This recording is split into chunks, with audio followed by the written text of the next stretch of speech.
Muy buenas noches, damas, caballeros y demás.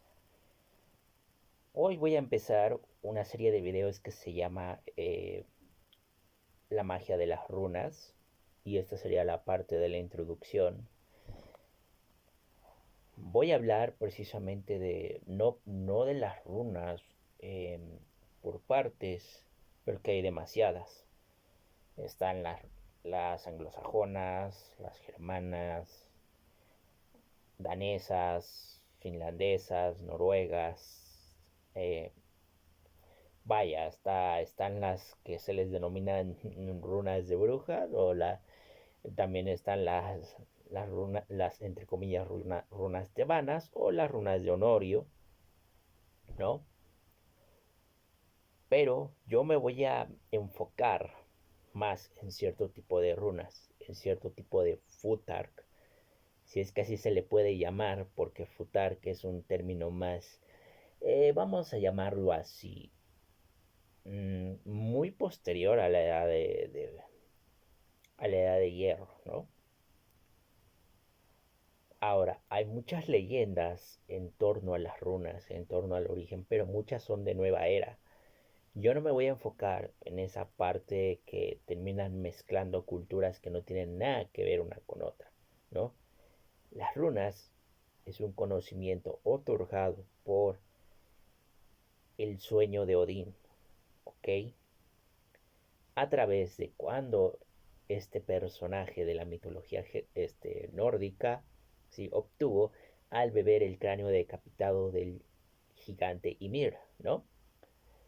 Fue durante este sueño que a él se le revelaron las runas, entre comillas, futar o alfabeto rúnico, ¿no? En Constancia hay alrededor de entre 24 o 25 runas, pero del alfabeto rúnico que yo les quiero mencionar, consta de 18 runas, que son las runas de Armanen. Este futark fue obtenido por el célebre ocultista Guido von List a principios del siglo XX, ¿sí? Cuando él sufrió una ceguera temporal a causa de una cirugía de cataratas. Alrededor de esos 11 meses, él tuvo esa visión de esas runas, ¿no? De ese alfabeto. Si bien hay gente que no quiere tomarlo a la par del futark anglosajón, del futark nórdico y demás, sí tienen su equivalencia, digamos, lingüística en ello, ¿no? Si bien no todas las letras del alfabeto tienen su equivalencia con el latín, sí hay que tener en cuenta que el lenguaje de las runas es un lenguaje propio. No tiene por qué tener al 100% esa equivalencia con el latín, porque hay que tener en cuenta que el latín es un idioma y el nórdico es otro. Aunque hay que tener en cuenta que el lenguaje nórdico se le considera gata, ¿no? Aunque suena raro, el gata, ¿no?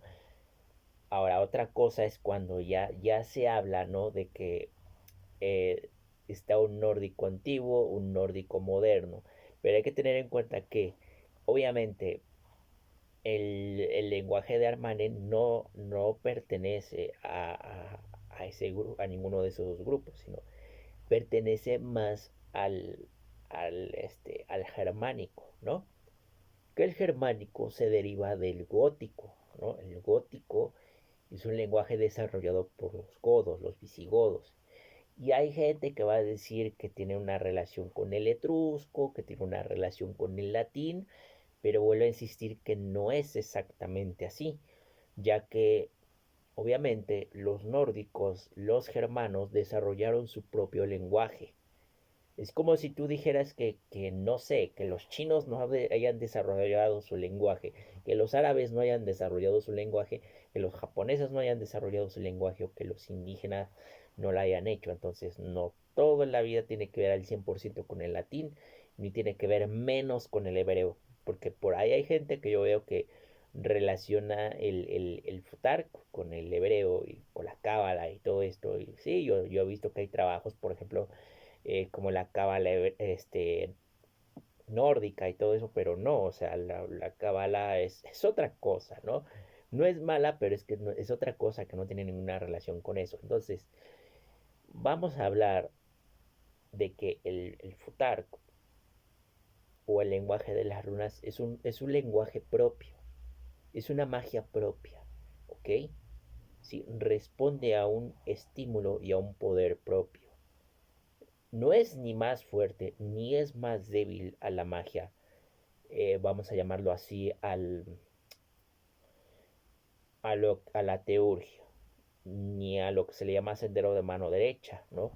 No se debe de relacionar ni con la mano izquierda, si en algún momento quizás llegó a decirlo, pero es muy, muy atrevido decir que el futar tiene estas correspondencias, porque nosotros por mala costumbre, incluso hasta del New Age, tendemos a polarizar la magia, ¿no? Sendero de mano izquierda y sendero de mano derecha. Esas ya son como terminologías dentro de la magia un poco New Age, en el sentido de que, por ejemplo, ¿no? Se ha llegado a, a tentonear en el tema de la magia esta de las runas, que se le polariza con el Seir, ¿no? Y y con el Asatru, ¿no? Como el Asatru hace esa mezcolanza de las virtudes de la teurgia, y de la Rosa Cruz y de la, entre comillas, la Golden Dawn y todo eso, y lo conjugaron con este lenguaje, por ejemplo, como el trabajo de las runas de Donald Tyson y de Arnold Krumheller y de hasta de Samael aún peor y todo eso, este, no saben que en primer lugar, pues obviamente son pueblos con sus propias costumbres, su propia idiosincrasia, y que se desarrollaron en un contexto cultural e histórico diferente al nuestro, de entrada, ¿no? Entonces, dicho claro esto, con esta introducción de las runas, que es su magia es propia, es como el Rotnoveri eslavo, pues tendrá quizás ciertas equivalencias con la magia negra y la magia blanca, pero también tiene un desarrollo propio. Es como la magia celta también tiene su propio desarrollo. Entonces, hay que entender eso, que las runas no tienen esa polaridad judeocristiana, porque vamos a tener en cuenta que, si bien es cierto que dentro de la mitología nórdica existen los seres del caos y del orden, dentro de esos dioses que muchas veces se tienen idealizados en, en los videojuegos, en las películas, como héroes, en realidad tienen también su equivalencia oscura. Tenemos el caso de Odín. Odín tiene un nombre de sombra o un nombre siniestro, que es el Helig, ¿no? O el arquetipo del Arlequín. En el caso de Thor tienes a Turs, ¿no? Que algunos llegan a equipararlo con el diablo, el demonio, pero no. O sea, es una fuerza caótica dentro de ese arquetipo, ¿no? Porque Thor no solo representa, sí, la belleza, la juventud, la justicia, no. Representa también la destrucción, el caos, y es una fuerza maléfica por sí sola, ¿no? Eh, como en el caso de, no me atrevo a incluir mucho a Loki, pero de hecho sí tiene su relación con el dios germano Lug o Loge, ¿no? Que es el dios del fuego. No sé, en Marvel o no sé, en el videojuego los relacionan con un diablillo, ¿no? Parecido, hasta lo quieren equiparar con Prometeo o con Lucifer, ¿no? Pero no tiene nada que ver. El Loge es el arquetipo del fuego, o sea, la chispa, ¿no? Eh, sí, al menos en la versión germana, en la versión nórdica es como un, un ser tramposo, un genio, un elfo, ¿no? No precisamente los elfos tienden a ser bondadosos, ¿no? O tienen que ser relativamente maliciosos, sino dentro de su naturaleza está el hacer travesuras, jugar bromas, ¿no? Eh, entonces a veces la gente lo malinterpreta como el arquetipo del mal, ¿no? Todo eso. Esos son unos de los ejemplos que se suelen ver a menudo en esta clase de cosas, ¿no? Esa ambivalencia, perdón, que hay dentro del esquema y la mitología nórdica. Ahora yo veo que, por ejemplo, yo por ejemplo he visto canales que hablan de la magia hiperbórea y todo eso, lo relacionan a Odín con Jesucristo, lo relacionan con Lucifer, lo relacionan con cuanta cosa y media. No, o sea, dentro de el vocablo germano no existe la palabra Lucifer, no existe la palabra Jesús, no existe la palabra diablo, no existe la palabra Satanás. Eh, ok, entonces vamos a ir separando eso. Esas son cosas que que no tenían nada que ver en ese contexto. Vamos a hablar que en primer lugar, hablar del origen de las runas, estamos hablando también de la historia y el legado del pueblo europeo, ¿no? No, Europa no era un páramo vacío y sin civilización en el que habían renos y habían animales conviviendo como en Blancanieves y los siete enanos, no. Ya tenían a su propia humanidad, ya tenían a su propio pueblo. Si ustedes, eh, mucha gente cuando habla de lo que es mm, de lo que es Tule, ¿no? El pueblo de Tule, ¿no?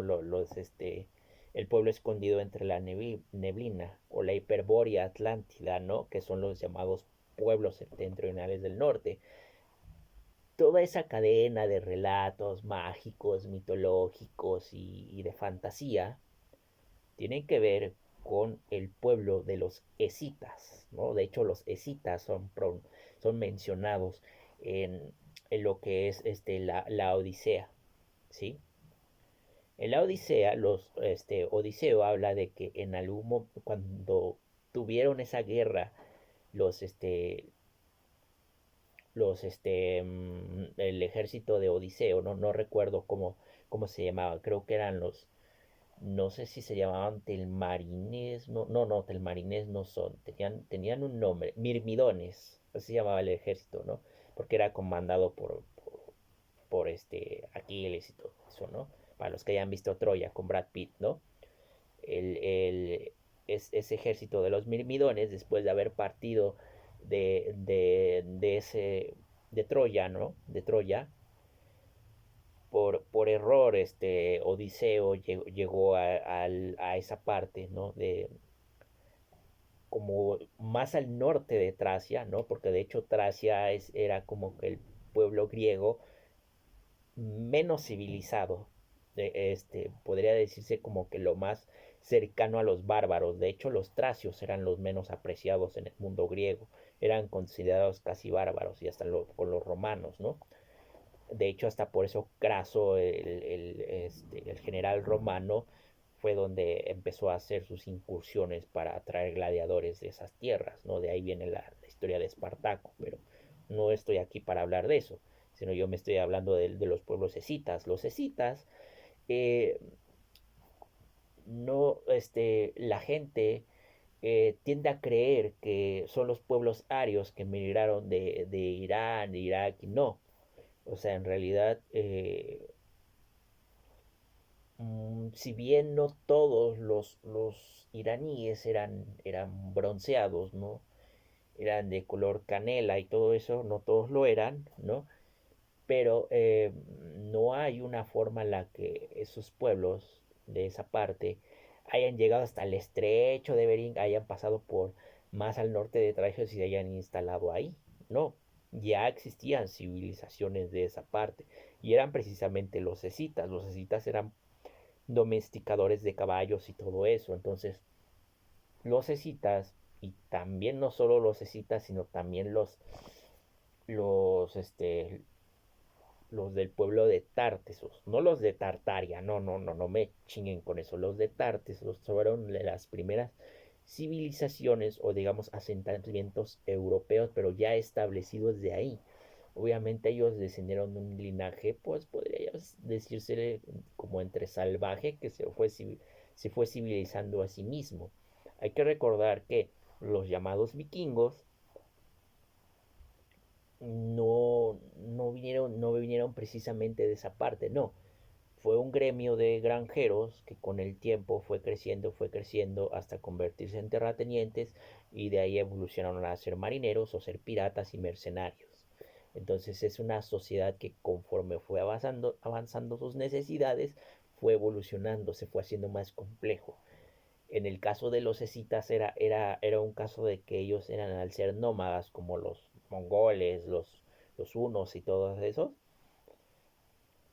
pues fueron pueblos que se fueron empezando a influenciar por los tracios, mmm, por los griegos precisamente, se fueron influenciando por se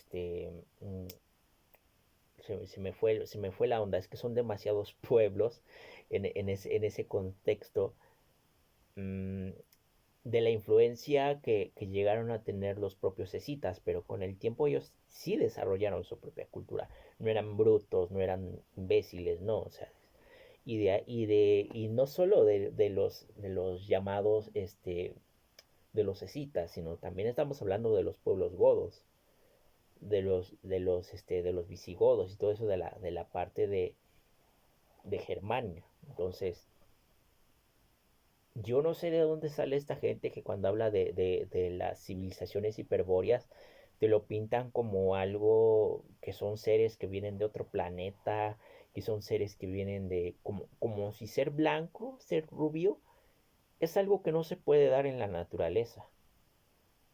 Eh, ¿Me explico? Así como ser negro es algo que se da en la naturaleza, ser amarillento también, y hay gente que lo va a tomar como discurso racista, pero a ver, yo no me quedo con esa parte, sino que simplemente es cómo sabes de dónde viene todo esto, pero pues viene de la idiosincrasia de cada pueblo y el del desarrollo de cada pueblo, así como los africanos desarrollaron su propia mitología, los americanos desarrollaron su propia mitología, los chinos también, los árabes que ni se diga. Entonces, ¿por qué el europeo no habría de hacerlo? Entonces, sí, mucha gente va a decir, no, es que la esvástica tiene mucha similitud con los pueblos tibetanos o budistas, lo que tú quieras, ¿no? Y mucha gente habla de la teoría de la tierra hueca y que es que había una concentración en donde todos los pueblos intercambiaban su información. No hay al 100% una prueba de eso. Creo yo que para llegar a esas conclusiones es porque quiere decir que los pueblos antiguos ya tendrían que haber disponido de una tecnología millares de veces más avanzada que la actual, ¿no? Incluso la minería moderna tiene retos a la hora de utilizar su maquinaria para abrirse paso, ¿no? Entonces,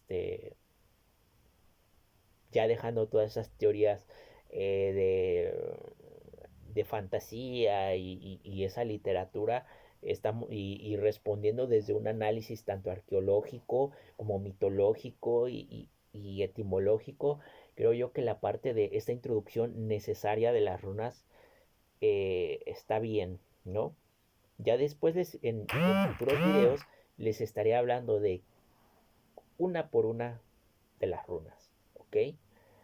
De mi parte es todo. Espero les ayude este video y espero pues le puedan dar like, puedan comentar, si quieren compartir, no hay problema, ¿no?